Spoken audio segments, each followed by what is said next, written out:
it's Osafit with another video, and as you can probably tell, I'm back home. It feels so good to be back. I hadn't seen my mum since February, so it'd been a while, but I'm so glad to be back. If you saw my Instagram, they welcomed me back with balloons. They had like congratulations banners, and it was great. So yeah, we just thank God for bringing me home safely. And on the topic of thanking God, you might have seen on Facebook, you might have seen on Instagram, but I have graduated. I am now officially Dr. Stephen Osei Asafo.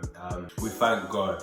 It's been a great 6 years, and there's been ups and downs, but God has carried me through every step. And I know that atheists will like to say here, oh, but maybe it was your hard work. Maybe you did everything to get through medical school. But no, honestly, I have felt God's hand tangibly in my life, and I'd be lying to myself if I said that I thought I was here by my own merit. It's only through Christ's strength. So I just want to thank God for bringing me here.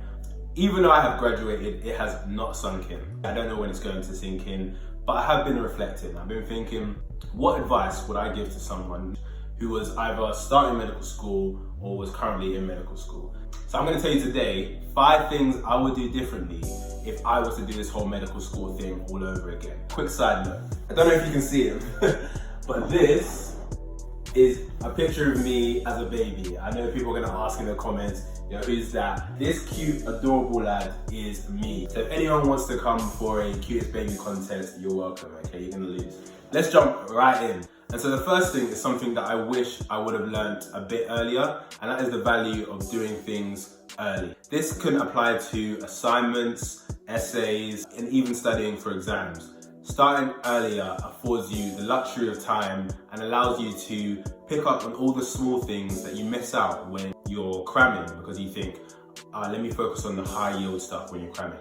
Also, anxiety can dampen the quality of your work. When you're relaxed, I think you're more receptive to learning things. And so I'd find when I would cram, I'd cut out quite a few things, cut a few corners for the sake of meeting a deadline of, I know the exam's 2 weeks away, I've got to get this much covered in that amount of time. So when you start things early, you definitely produce better work. And with like essays, you give yourself more time to go back to it with fresh eyes and review it or send it to people and get feedback.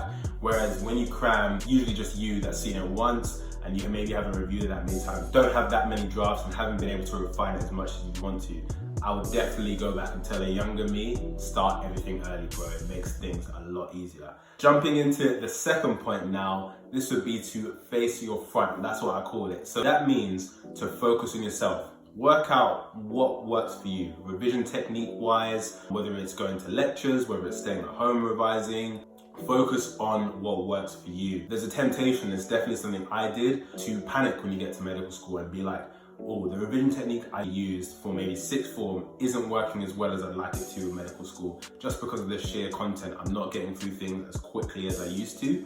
And with that, there can be a temptation to look around at other people's revision techniques, see what other people are doing and take pointers from them, and then you end up with a mixed mash of different revision techniques, but none of them have been tailored to suit you. So I would say take the time to learn what works for you. Once you've got it, do it. And also there's a lot of pressure to follow the crowd, especially with things like going to lectures. I'm not telling you to skip lectures, but figure out how you learn best. There are some people who didn't really learn that well from lectures and found that they learned best studying at home, having the lectures in front of them on a laptop and just going through it at their own pace. And if you find that that works for you, then do it. Find out what works for you and stick to it. So the third point, and this is a big one, I wish that I'd started speaking to older years earlier. So the advice that older years can give you is invaluable. They have a wealth of knowledge and a wealth of experience, and they've done it before. Your university might have a mentor-mentee scheme, but I would just say use that person in the older year as much as you can. A key question to ask them at the start of an academic year is, what is this year going to be like? What can I expect?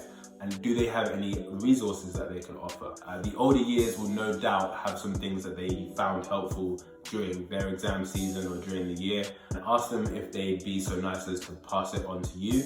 I found that this was really beneficial for me. You just use that older year to steer you through and give you some guidance, definitely. So third point, this is to take first year seriously. This is something that I unfortunately didn't do as much as I'd hoped. When I came into first year, I had the fresher mentality. It was still up in the air as to whether first year was going to count. So I didn't hit the ground running as much as I would have liked. And towards the second half of the year, I had a steep learning curve to overcome. Take first year seriously. I know going into university, you want to enjoy first year, and you definitely will have a lot more time in first year for fun in comparison to other years. But as you should in every year in medical school, prioritize your work, make time to study, to grasp those concepts, because the foundation that it sets out for you for the rest of medical school is so helpful. But definitely have fun. Don't come into medical school thinking you're not going to have any life at all. You will have time. But something I would say to the younger me is definitely, bro, just take it a bit more serious. Fourth point is get started on research as early as you can. So if your uni is anything like mine, they may have mandatory research schemes. And these are a great opportunity to get your name on some papers or to just get some experience writing medical literature. And there are tons of opportunities through medical school. Your medical school society might have some case presentation evenings, and there are multiple opportunities early on in medical school to get some experience presenting posters, presenting cases, and I would say to take advantage of these. It just makes it a lot easier down the line with regards to the points that they contribute to foundation posts and building a portfolio for whatever specialty it is that you want to go into. So definitely try and start research early. As regimented as you are with studying, be as regimented with research and getting some papers done, or getting involved in some studies, or getting some experience in the research field. And my last point is get an effective stress release and use it. I know at some points during medical school, it felt like medicine was all I did. Studying all the time, going to lectures, things like that. And I struggled to find an effective form of escapism. It took me a while to find out the hobby that worked for me, that just completely took me out of medicine and thinking about medicine.